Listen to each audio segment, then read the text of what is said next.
Desde la desinformación de los medios hispanos tradicionales hasta el auge de la cultura woke, una voz corta todo el ruido.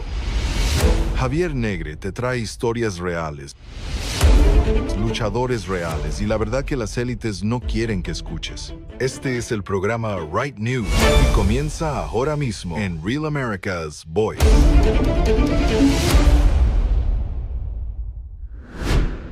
Buenas noches y bienvenidos una vez más a Right News Show. Soy Daniel Cibantos, corresponsal de DATV en Washington, y hoy presentaré el show en ausencia de Javier Negre, presentador del programa, quien volverá la semana que viene. Como ya es de costumbre, vamos a darle un baile morboso a los zurdos y a todos aquellos que intentan atacar, meneando enjambres para difamarnos y simplemente por defender la verdad, ¿no? Y la posición del gobierno americano frente al proceso de transición en Venezuela. Para ello contaremos con Joey Manarino, activista, estratega político del movimiento MAGA, que nos explicará cómo este enjambre ha conspirado para cambiar los planes de Donald Trump en Venezuela. También contaremos con un exfugitivo de la justicia, perseguido por el sanchismo, nuestro querido Vito Quiles, quien nos explicará la persecución judicial que el gobierno tiene contra él. Nos acompañará también Claudia Mira, quien es una abogada un poquito políticamente incorrecta, para hablar de los recientes casos de corrupción y la retirada del pasaporte de la mujer del gobierno, de la mujer del presidente del gobierno, Begoña Gómez. Y finalmente conversaremos con Nicolás Márquez, un conferencista internacional y escritor argentino, para analizar la recta final del primer mandato del presidente Javier Milei y su carrera hacia la reelección. Empezamos. Arrancamos este show con una historia que nos toca muy de cerca. Una campaña coordinada de ataques y difamación contra Javier Negre y contra oficiales americanos que están trabajando en la estrategia de transición para Venezuela. Hablamos de una red conocida como el Enjambre, que está formada por cuentas y figuras vinculadas al equipo de María Corina Machado. Emanuel Rincón, Orlando Bernaño, Claudio Macero, David Smolansky son los actores que han estado lanzando campañas de difamación muy graves, acusando a Javier Negre y a John Barrett de estar pagados por el gobierno de Delcy Rodríguez, por el chavismo, incluso a Marco Rubio y al gobierno americano, incluso a Donald Trump, de ser un izquierdista, de estar siguiendo los planes de Delcy, lo cual es completamente absurdo. Y el objetivo es claro, ¿no? Torpedear la estrategia que llevaría a unas elecciones libres, un plan que ha estado explicado muy detalladamente por el propio secretario de Estado Marco Rubio, quien ha puesto una hoja de ruta al 2031, en el cual todo el mundo se podrá presentar. Me parece ser que eso no es suficiente para este entorno, este enjambre, quien presiona, conspirando a oficiales americanos, incluso a este medio, simplemente contar la verdad, contar este proceso. Joining us, Joey Manarino, conservative journalist and one of the most influential voices in Right News Media. Joey, welcome back to the show. How are you doing? Thank you. Thank you for having me. It's a pleasure to see you here, Daniel. It's a very interesting day. Thank you. Thank you. Joey, what do you know about the Hambre and this coordinated attack against Javier Negre? What is the goal of this Yeah, I campaign? mean, Tell us. it's pretty crazy. I mean, all the man did, in my opinion, is he went to do an interview with the president of Venezuela where he asked her some questions that were pretty hard hitting. It was not a softball interview from anybody's opinion. And now he's being accused by everybody under the sun of being some Venezuelan agent, which is pretty funny because I've known Javier for quite some time. He's definitely not an agent of the Venezuelan government. I mean, if they picked him, they really picked stupid because he's very tough to control. So they're going to have a hard time with Javier if they're trying to control him. Yeah, it's a pretty crazy coordinated campaign, in my opinion, to discredit him simply because he is doing the job of journalism and giving a view of what's going on inside of Venezuela right now. Right. So what do you think Maria Corina Machado, why do you think Maria Corina Machado is impatient and unable to control her ego and respect the great transition process that has been talked, right? What can we expect with someone that was founded by Biden Hussein and has that such close relationship with the Democrats? Do you think it's trustable for President Trump? I think here's the thing. Right when they took Maduro out, everybody assumed, even I assumed, that, okay, now they're going to usher in Maria Corina Machado. And right away, President Trump said, no, we're not going to do that. She doesn't have the trust of the military. And when I heard that, I was shocked, honestly, because I had always thought, wow, Maria Corina Machado, she is the woman who, essentially won the 2024 elections. She will be replaced immediately and put in. No, that didn't happen. So then we started to look into her. People started to understand that, okay, not everything is exactly what it seemed with this woman. And there are ties to liberal groups. There are ties to the World Economic Forum. There are ties to places where I don't particularly want a leader to have ties to. So I'm not Venezuelan. It's not my decision to make.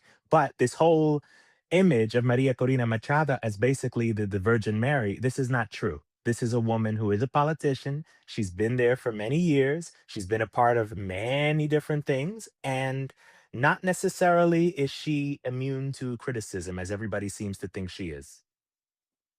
Right?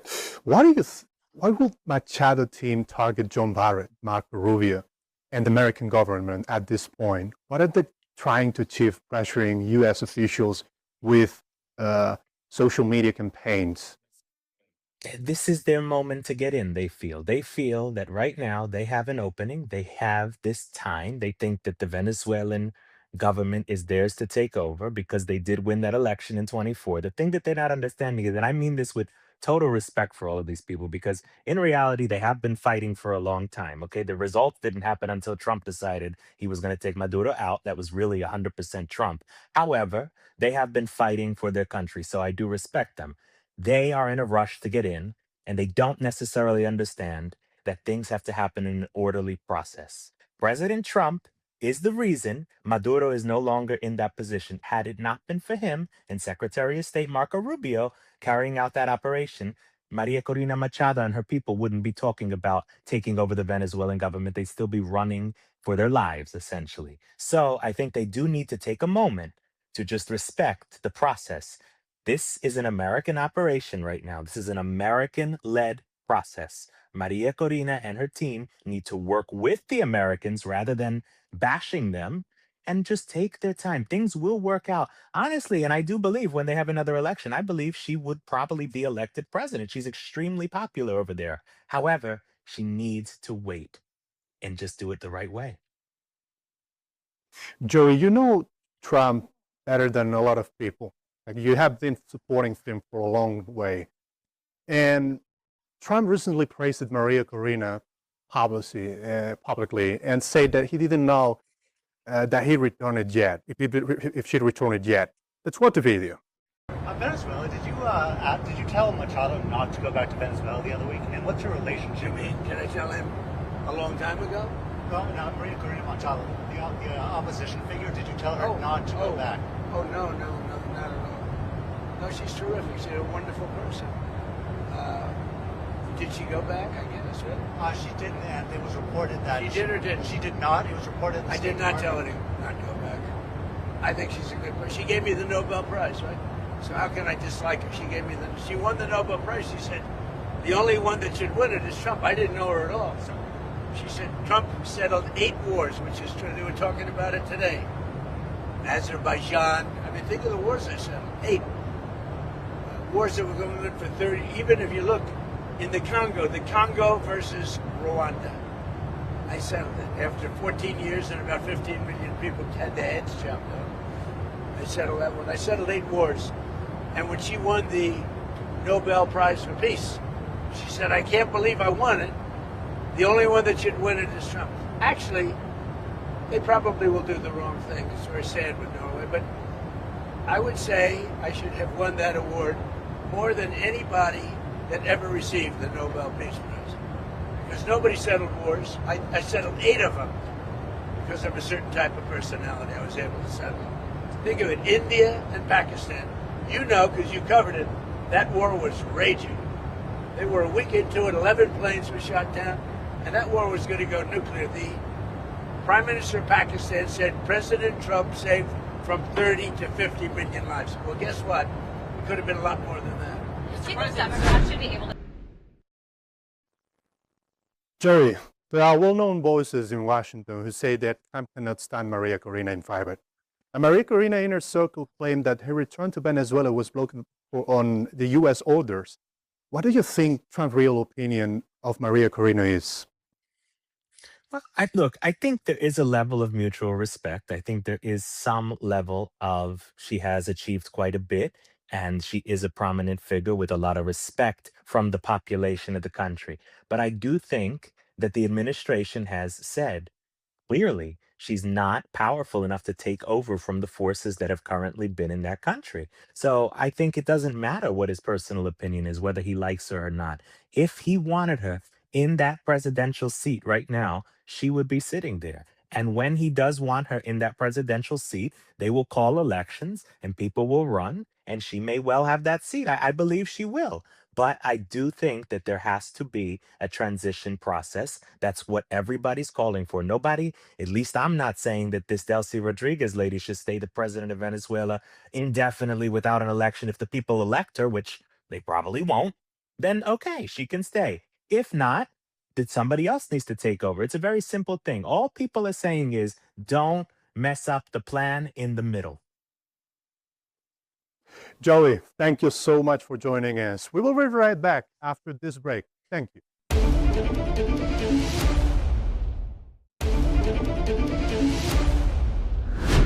Y continuamos. Como ya os había dicho, soy Daniel Cibantos, corresponsal de DTV en Washington, y esta semana continuamos con España, donde Vito Quiles, uno de los periodistas, compañero de ATV, más incisivos e incómodos para el sanchismo, tiene un perfil muy alto, y no solo por el trabajo periodístico que hace, sino porque estuvo en el punto de mira. Hubo una orden de búsqueda y captura contra él que generó una enorme controversia y que muchos interpretaron como un instrumento más del gobierno para silenciar a las voces críticas. Al final, Vito se entregó en los juzgados con su abogado, un gesto que dice mucho de su carácter y que a eso hay que sumarle el caso hidrocarburos, una investigación que ya está a punto de estallar el sumario y que seguramente mandará al banquillo a una oleada de cargos socialistas. También comentaremos el inquietante asalto al despacho de abogados de Vito, donde 5 encapuchados interrumpieron en las oficinas y se llevaron su expediente. Todavía no hay nadie que haya aclarado qué ha sucedido y quiénes son estos 5 encapuchados. Vito, querido, ¿cómo estás? ¿Qué tal? Muy buenas. Encantado de estar aquí con vosotros. Muchas gracias, el placer es nuestro. Hubo una orden de búsqueda y captura, estuviste de fugitivo unos días. ¿Cómo viviste estos días? ¿Cómo fueron? ¿Te fuiste a comprar el pan mientras te iban a buscar a la oficina? ¿Estuviste unos días pues, pensando si meterte en un maletero a Waterloo? Cuéntanos, ¿cómo fueron esos días? Bueno, efectivamente, a mí me pareció una escena muy surrealista, sobre todo porque yo no había cometido ningún delito. Evidentemente, tengo un procedimiento judicial abierto, pero eso no significa que yo haya delinquido. Hay mucha gente que se frota las manos pensando que te denuncien, como me pasa a mí, que es una salvajada la cantidad de denuncias que me llegan diariamente, simplemente por el hecho de ejercer mi profesión, porque yo no he vulnerado ningún código ético ni incumplido la ley. Creen que si te denuncian, pues debes estar preso, pero yo desde luego que no tengo ni una sola condena, tengo un historial judicial impecable, intachable, y efectivamente a mí me sorprende muchísimo como una persona que, en fin, no tiene antecedentes judiciales, pues tenga que verse en esa situación, ¿no? De tener una búsqueda y captura en vigor, como si yo fuera un delincuente, como si no fuera la primera vez que yo hago algo, en fin, que se salta los parámetros de la legalidad. Y no entiendo, ¿no? Por qué se arremete contra mí de esa manera, por qué se adoptan medidas tan desproporcionadas y tan disparatadas como una orden de detención contra mí, simplemente por el hecho de que hay una denuncia de una persona que es un presunto acosador sexual, porque yo publiqué efectivamente una información relativa a él que le implicaba en un escándalo de acoso sexual, como 4 de cada 5 trabajadores de Yolanda Díaz en el ministerio, simplemente es uno más. Y que por esa denuncia a mí me vengan a buscar la policía porque no me encuentra, pues me parece utópico, me parece un disparate, sobre todo porque al final todos tienen mi dirección, en general la policía, los jueces saben son conocedores de cuál es la ubicación del despacho de mis abogados, yo estoy personal con procuradores en 4 provincias de España distintas, es decir, no es difícil localizarme y que, en fin, adopten esta medida me parece que obedece más a un interés y un criterio político que judicial, ¿no? ¿Cómo vives esto personalmente, Vito? ¿Y qué te llevó al final a presentarte con tu abogado en el juzgado? Bueno, yo creo que al final era una situación insostenible la que estábamos viviendo, porque estar en busca y captura evidentemente no es agradable para nadie, pero creo que al final logramos evitar algo que era imprescindible y algo que el gobierno buscaba, y era el móvil, y era la causa que había detrás de todo esto. Y es que a mí se me detuviera, como se pedía desde el juzgado cuando fue mi abogado, que a mí se me engrilletara, que a mí se me pusieran las esposas simplemente por ser una persona muy incómoda para el gobierno de España. Era lo que quería Pedro Sánchez. De hecho, nosotros cuando fuimos a presentarnos y a entregarnos voluntariamente en el juzgado para comparecer y para que de alguna manera la juez me diera en condición de localizado, se negaron a hacerlo. No querían que yo me presentara, que me entregara voluntariamente y que me retiraran esa orden de busca y captura. Lo que querían realmente era verme en un calabozo y la imagen de, bueno, de una persona que supuestamente es afín a la oposición, porque el gobierno utiliza todo esto para atacar a la oposición, pues la imagen de esa persona con las esposas, ¿no? Para que estuvieran meses y meses y meses hablando de esto, tanto sus programas como ellos.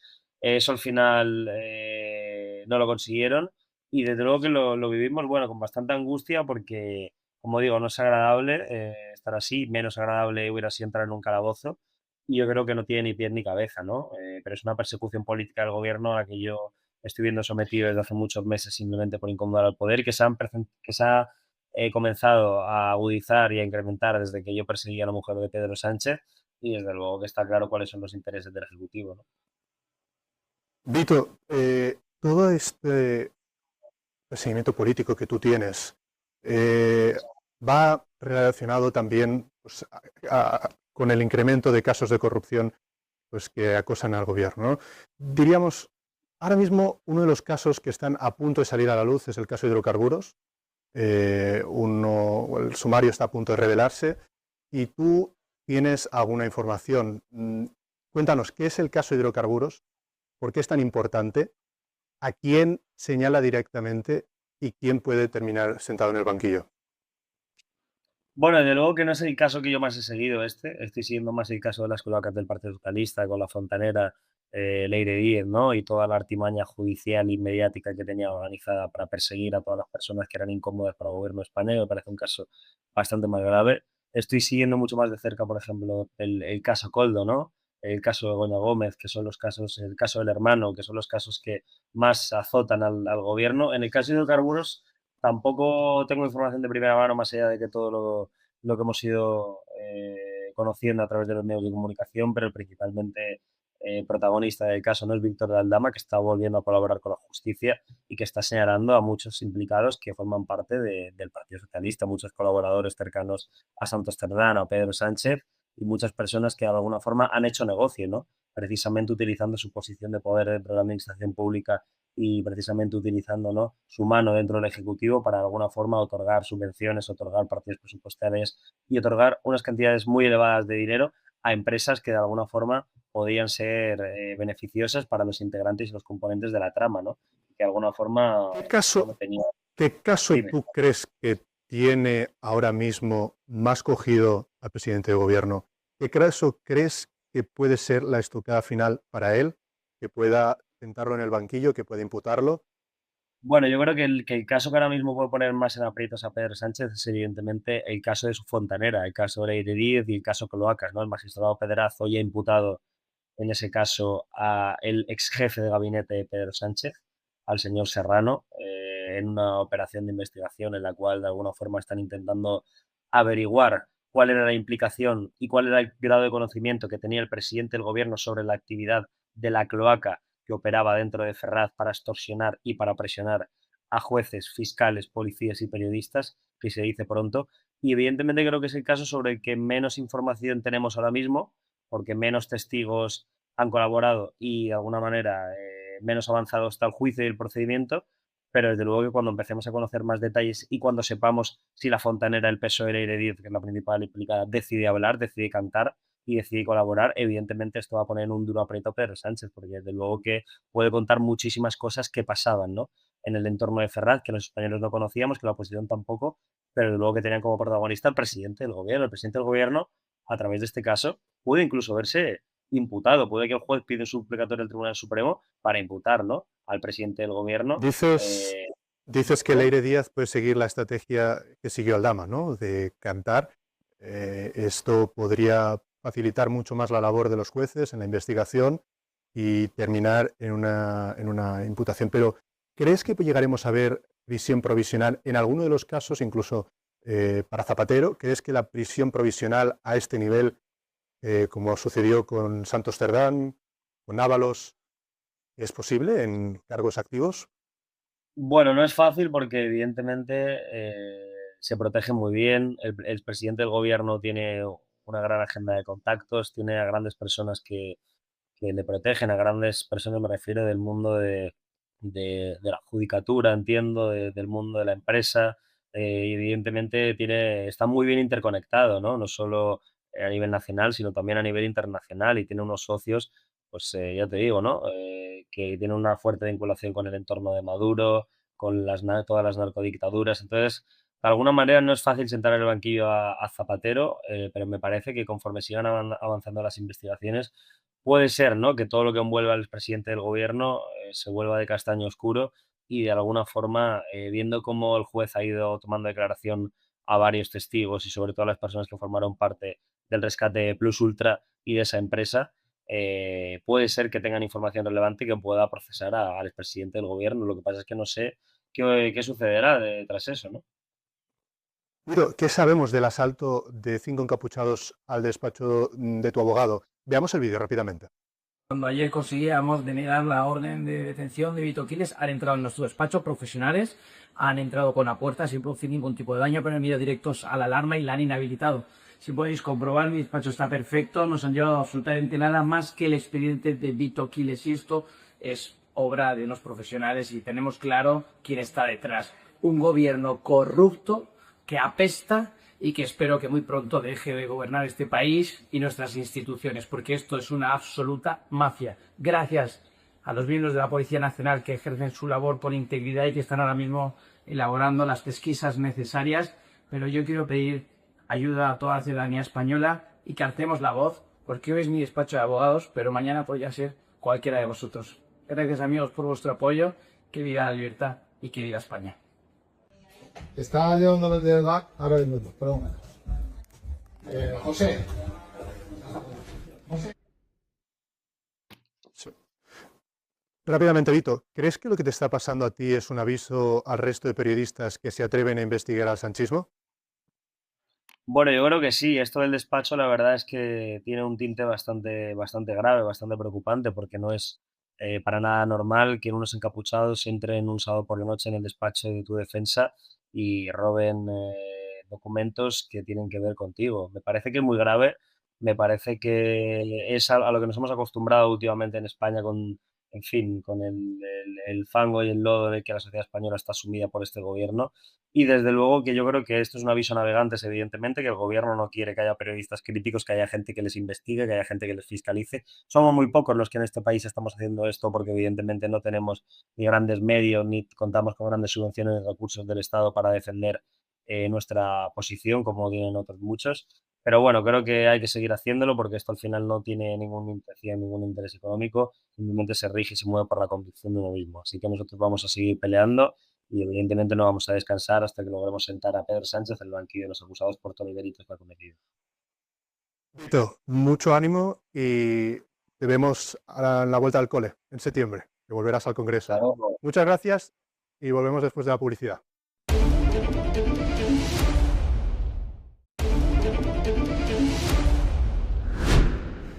Y continuamos. Soy Daniel Cibantos. Esta noche sustituyo a Javier Negre, quien volverá con nosotros la semana que viene. Esta vez el gobierno de Sánchez ha gastado más de 14 millones de euros de dinero de los españoles en una curiosa marca de ropa llamada Democracia. 14 millones de euros mientras hay españoles que no llegan a final de mes. El gobierno sigue gastando de dinero público en merchandising político, disfrazándolo esta vez de marca comercial. Es una operación de propaganda financiada, otra más, del gobierno, que escandalizaría a cualquiera en una democracia seria. Y además analizaremos la retirada del pasaporte de Begoña Gómez, que sigue generando una gran oleada de polémica jurídica. Esta semana no se le permitió viajar a la cumbre de la OTAN en Ankara. Ella afirma que el riesgo de su fuga es imposible, pero bueno, ya sabemos cómo son estas historias, ¿no? El señor Puigdemont se fugó 2 veces con una escolta. Y para esta cuestión, para analizar todas estas cuestiones jurídicas, nos acompaña Claudia Romero de Almirall Legal. ¿Qué tal, Claudia? ¿Cómo estás? ¿Qué tal? Encantada, muy bien, gracias por recibirme. Un placer, bienvenida. Millones de euros en una marca de ropa llamada Democracia. ¿Qué es exactamente este proyecto? ¿Qué dice la ley sobre el uso de dinero público para esto? Veamos el vídeo promocional que ha hecho el gobierno sobre esta marca de ropa con la influencer Rivers, quien cobró, por cierto, 20.000 euros por aparecer en menos de un minuto. Veamos el vídeo.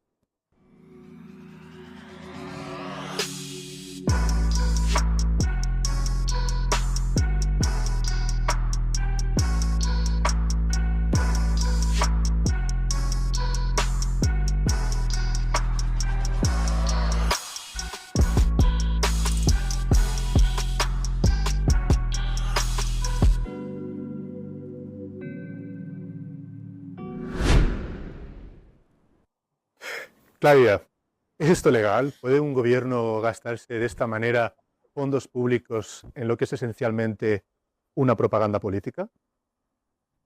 A ver, es que es dantesco, o sea, no hay por dónde pillarlo. A ver, este vídeo es una vergüenza pública e institucional.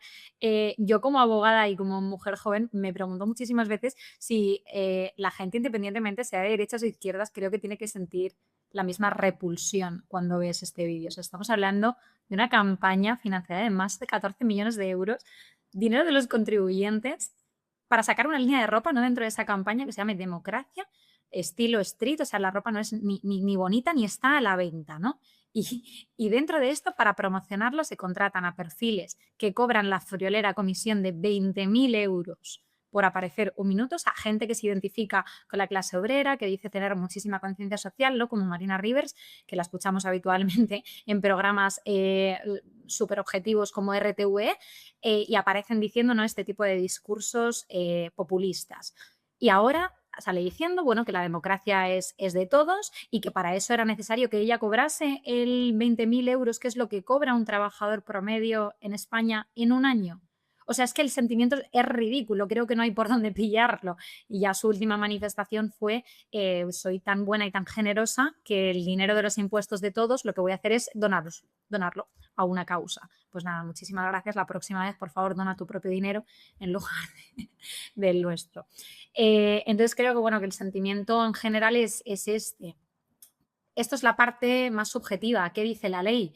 Pues el gobierno sí que puede hacer campañas institucionales, evidentemente no es ilegal por sí mismo, puede hacer actuaciones de sensibilización para promover actuaciones democráticas, valores constitucionales, y evidentemente esto lo tienen muy pillado. Te quiero decir, no les van a meter una malversación por esto ni un uso indebido de fondos públicos, porque ya habrá sus respectivos informes, sus respectivas memorias para poder justificar el interés general de esto, pese a que sea muy difícil verlo.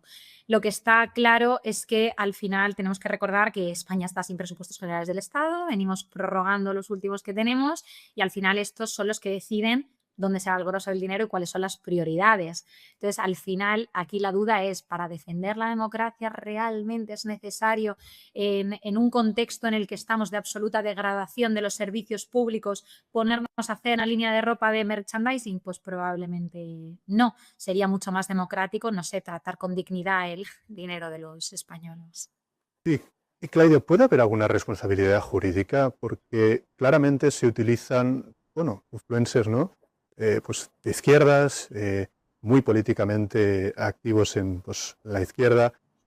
¿Qué responsabilidades puede tener utilizar de esta manera el dinero público de los españoles, el dinero de todos, ¿no? Al final, para campañas de este estilo? ¿Hay algún resquicio legal en el que se pueda agarrar? Sí. Yo creo que sí, o sea, la parte de uso indebido de fondos públicos es evidente, es notoria. Aquí el tema es que una cosa es la vergüenza política y otra cosa es el derecho penal.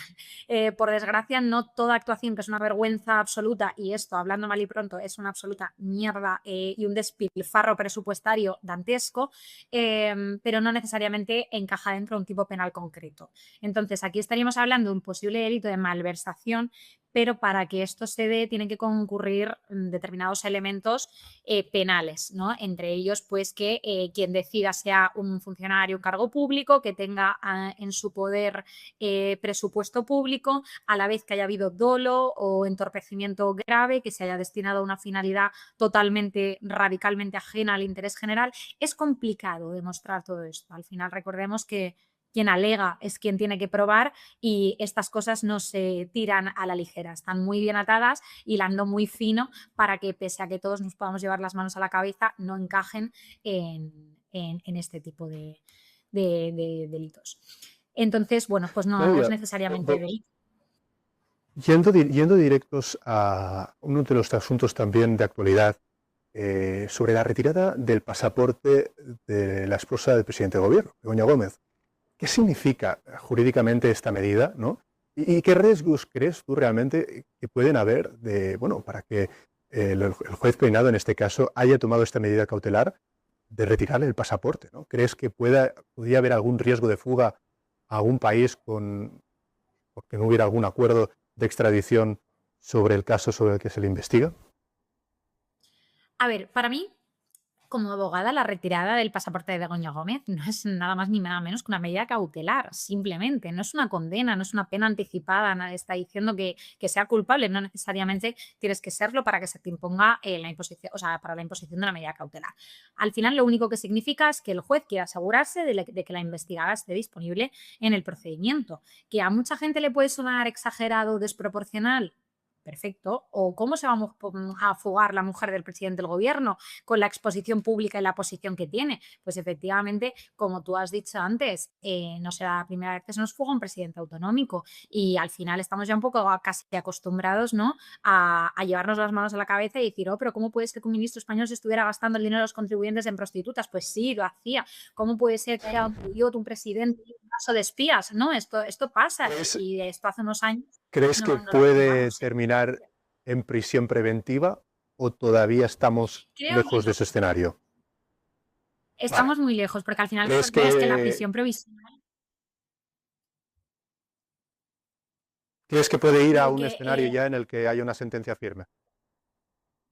Sí, al final la prisión provisional de las medidas cautelares que te pueden imponer es la más restrictiva respecto a los derechos del investigado. O sea, recordemos que estamos hablando de su libertad, ¿no? Entonces, la prisión provisional no pretende ser un adelanto de la condena, sino se tienen que dar ciertos supuestos para que sea totalmente proporcional, tiene que ser necesaria.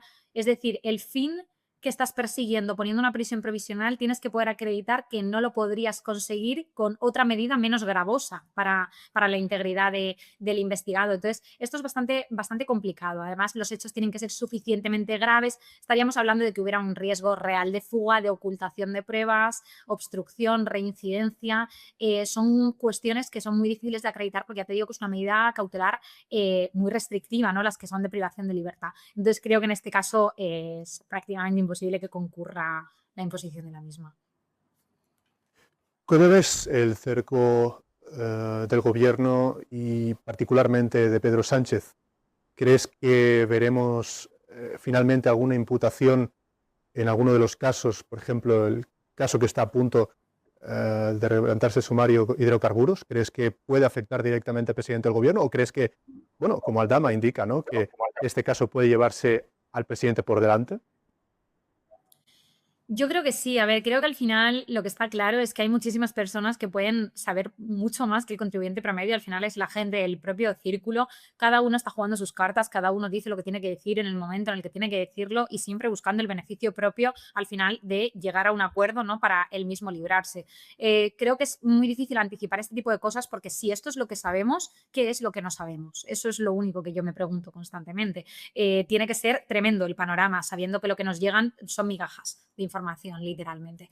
Entonces, yo lo que sí que creo es que es un panorama para echarse las manos en la cabeza, que las nuevas generaciones y los jóvenes en España cada vez lo tenemos más jodido, de verdad, porque viendo esto, y si esta es la gente que está dirigiendo el barco, estamos totalmente destinados a hundirnos y esto es un panorama súper pesimista. Hemos normalizado tanto la corrupción política que a día de hoy ya no nos sorprendemos. Te levantas por la mañana, ves en un periódico que han matado a alguien a tiros en Barcelona y seguidamente ves que han imputado a otra persona del PSOE y es que te sigues tomando tu leche con cereales tranquilamente y esto es dantesco. Entonces, creo que normalizar este tipo de cosas es lo que no debemos caer en hacer, pero tristemente es ya el pan de cada día y es difícil saber cómo va a acabar esto, pero para España probablemente mal. Claudia, muy rápido, dinos, ¿quién es PS? ¿Paquita Salas, PlayStation? Pues yo creo que cualquiera menos Pedro Sánchez parece ser. Cualquiera. Vamos. Entre Quizás son 10 kilómetros, ya ZP son zapatillas Puma y ya no sabes qué creerte. Es tremendo. Claudia, querida, muchísimas gracias por unirte a este programa. Y enseguida seguimos A con vosotros. publicidad.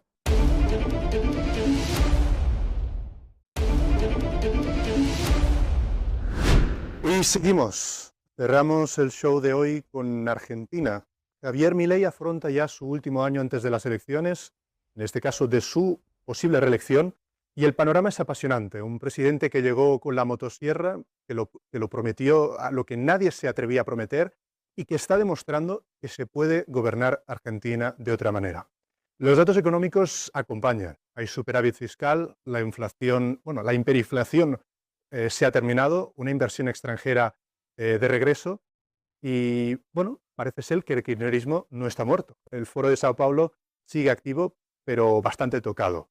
La izquierda latinoamericana se reorganiza y las elecciones de 2027 en Argentina se perfilan como una batalla ideológica de primer orden. ¿Puede Milei revalidar su mandato? ¿Tiene el kirchnerismo capacidad para remontar? Para ello nos acompaña Nicolás Márquez, escritor y conferencista internacional. Buenas, ¿qué tal, Nicolás? ¿Cómo estás? ¿Qué tal? ¿Cómo te va? Buen día. Buen día. ¿Cómo afronta Milei este último año de las elecciones? ¿Llega fuerte o con desgaste por el poder? A todos les pasa factura. Tuvo un desgaste de 3-4 meses con motivo del caso Adorni, que creo que el gobierno cometió el error de no desentenderse de él a tiempo y ese desgaste se sintió. Pero ya se terminó. Ahora el gobierno retoma la iniciativa, el gobierno se oxigena digamos, tiene la posibilidad de mostrar los múltiples logros y a la población y a la opinión pública que en los últimos tiempos, con motivo y ocasión del desgaste antedicho, estaba como trabado, estaba todo concentrado y puesto el foco en ese episodio de presunta corrupción, ajena a Milei, pero sí a un funcionario importante.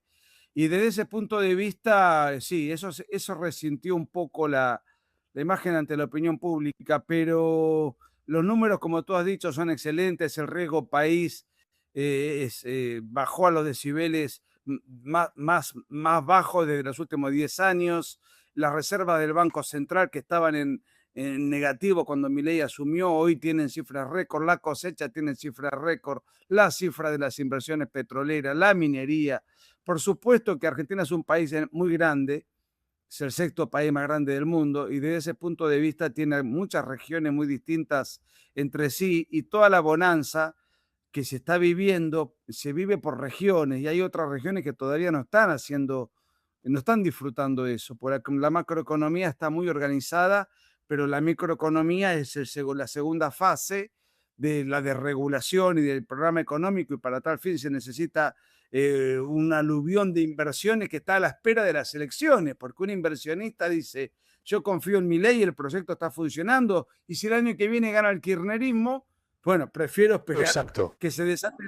Claro, entonces eso también genera una cierta inquietud. Pero sí, yo creo que Milei ha hecho un extraordinario gobierno, indudablemente. Es glorioso.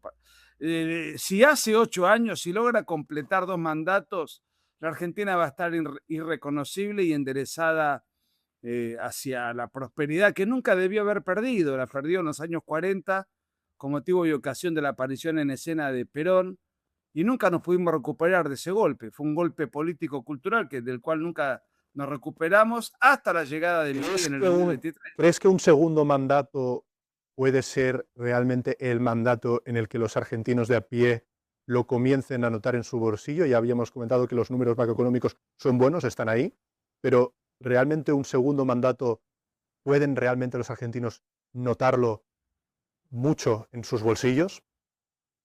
Bueno, yo lo pondría de esta manera. El primer mandato es un mandato de reordenamiento económico, saneamiento del Estado, equilibrio institucional, económico, cultural, social, moral. Y el segundo mandato es el mandato en donde empiezan a verse, a disfrutarse los frutos de todo ese esfuerzo, del ajuste, de la motosierra, que en definitiva es un esfuerzo plagado de privaciones para los argentinos. Fue Milei el que lideró este cambio, pero es un esfuerzo colectivo. Los argentinos han puesto lo propio. Y además Milei se caracteriza por tener un gran arraigo y consenso en las clases populares, que son justamente las que mayor esfuerzo tienen que hacer, pues son las que más les cuesta subsistir. Y quiero aclarar que todas estas privaciones no son culpa de Milei, son culpa de la herencia y de los malos gobiernos anteriores. Milei lo que está haciendo es curar al paciente en una cirugía de fuerza mayor y sin anestesia. Y eso requiere de un dolor, de un posoperatorio, de una recuperación que se va a dar en el segundo mandato. Es indispensable para el bien de la Argentina, y no solamente para el bien de la Argentina, de la región, porque Milei termino con esto, es un político influyente, muy influyente dentro del país, pero fuera del país. Exacto, eso lo hemos visto en diferentes cumbres, incluso con el presidente Trump, con su alianza, en el escudo de las Américas, todo el posicionamiento internacional en el que Milei ha logrado devolver a la Argentina. Pero, ¿en qué estado llega el kirchnerismo a 2027? ¿Tienen alguna capacidad real de ganar o están en caída libre? En política uno nunca tiene que dar por muerto a nadie ni subestimar a nadie. Además, como tú has dicho, falta un año. El kirchnerismo llega en un estado muy golpeado por varias razones. Primero, porque el kirchnerismo llegó a gobernar 16 provincias de Argentina, hoy gobierna 9. La jefa de la banda kirchnerista está presa y condenada por delitos de corrupción confirmados, comprobados, ratificados por la Corte, por los jueces que ella misma nombró además. Asimismo, no tiene un recambio generacional, no tiene un recambio dirigencial, son las mismas caras, y tampoco tiene un recambio discursivo, superador. Bueno, no nos gusta Milei y ofrecemos como alternativa esto otro. No lo tienen. Lo único que pueden hacer es aferrarse a aquello que ya hicieron y que la gente repudia y desprecia. El kirchnerismo está entrampado y yo no creo que tengan tiempo de salir de esa trampa comunicacional, política, discursiva, de manera que eso es algo que Milei tiene a favor, una oposición muy golpeada. Así que es otro elemento que me permite ser optimista. ¿Qué rol crees que está jugando el Foro de Sao Paulo en la reorganización de la izquierda latinoamericana de cara a Argentina y al resto de la región? Bueno, digamos, si entendemos por el Foro de San Pablo a su corazón, que es la política de Brasil, tenemos que entender que Brasil está rodeado de gobiernos de derecha y el único aliado fuerte simbólicamente y con capacidad de, por lo menos la tuvo esa capacidad de repartir petrodólares, etcétera, que fue Venezuela, está golpeado por la detención del dictador Maduro y por la transición que se está llevando adelante. Brasil ha quedado solo. Bolsonaro tiene muchos problemas internos, tiene problemas también discursivos y problemas graves en la batalla cultural. Fíjate que el otro día dio un discurso, una declaración insólita en alguien que viene del trotskismo revolucionario. Dijo que no es de izquierda Lula da Silva. Esto pone de manifiesto la desesperación ideológica y el crecimiento de Flavio Bolsonaro. Ya Lula tiene que cambiar radicalmente su discurso. ¿Y por qué tenés que cambiar? Tenés que cambiar cuando te está yendo mal. Cuando te está yendo bien no tenés que cambiar. Seguís con el mismo modus operandi. O sea que todo este sector que nace en Brasil y se desparrama para el mundo está sufriendo una crisis regional de cambio de mentalidad y de cambio de eje político. Y Lula tiene un gran problema interno y tiene un problema en donde su discurso está desgastado y por eso lo tiene que modificar, renegando de su propia historia personal. Eso es sintomático. Nicolás, Argentina ya tiene un nuevo hincha y en este caso no estoy hablando de la selección, estoy hablando del primer ministro israelí Benjamin Netanyahu, quien ha dicho abiertamente que es fan hincha de Javier Milei, de sus reformas y modelo económico. Veamos el vídeo de estas declaraciones. תראה, זה הזמן היחיד שלנו באמת לדבר. ואחרי שאנחנו מדברים, אז אתה יודע, מסתכלים על... אני מחפש את ארגנטינה. כן. אתה יודע למה? מסי, אני יכול לנחש? לא, לפני זה דווקא יש להם נשיא שהוא... וואו. אגב, חבדניק. וואו, הוא כוכב. הוא כוכב עליון, באמת כוכב עליון, הוא עשה שם דברים מדהימים לכלכלה שלהם, על ידי אימוץ עקרונות כלכלה חופשית, אנחנו אוהבים לדבר על זה, אבל מילי הוא ידיד ענק של ישראל, והוא הביא נבחרת לא רעה, הייתי אומר בכלל, זה לא רע שיש שם אחד כמו מנוסה כזה, נכון. ותיק, ויודע להפקיע שערים. הוא בן 39. כן, וכבר גם 2 עשורים שהוא עושה את זה ביד רמה, אתה מזדהה? אני אגיד לך, אני פגשתי אותו, הוא בא הנה לארץ לאיזה משחק.